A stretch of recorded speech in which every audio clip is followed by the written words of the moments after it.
ചേർത്തലയിൽ വീട് കവർച്ച, സ്വർണവും പണവും മോഷണം പോയി. ചേർത്തല കാളികുളം ജംഗ്ഷന് സമീപത്ത് കണ്ണാട്ട് ലക്ഷ്മി ഭവനിൽ ഉണ്ണികൃഷ്ണന്റെ വീട്ടിലാണ് ഞായറാഴ്ച രാത്രി മോഷണം നടന്നത്. 2 പവൻ സ്വർണവും 6000 രൂപയും മോഷ്ടാവ് അപഹരിച്ചു. വീടിന്റെ കിഴക്കുഭാഗത്തെ വാതിൽ പൊളിച്ചാണ് മോഷ്ടാവ് അകത്ത് കടന്നതെന്ന് സൂചന.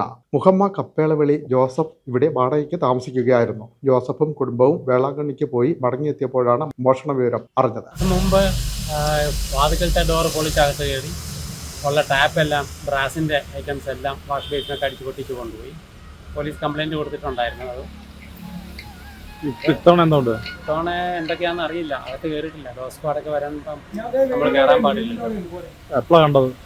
ഇവര് രാത്രി 1 മണിയായപ്പോൾ തിരിച്ചു വന്നു. അപ്പം 2 മണിയാകുമ്പോൾ എന്നെ ഫോൺ ചെയ്തു. 1:50. വിരലടയാള വിദഗ്ധരും ഡോഗ് സ്ക്വാഡും സ്ഥലത്തെത്തി തെളിവുകൾ ശേഖരിച്ച് ചേർത്തല പോലീസ് അന്വേഷണം ആരംഭിച്ചു. വിൻമീഡിയ, ചേർത്തല.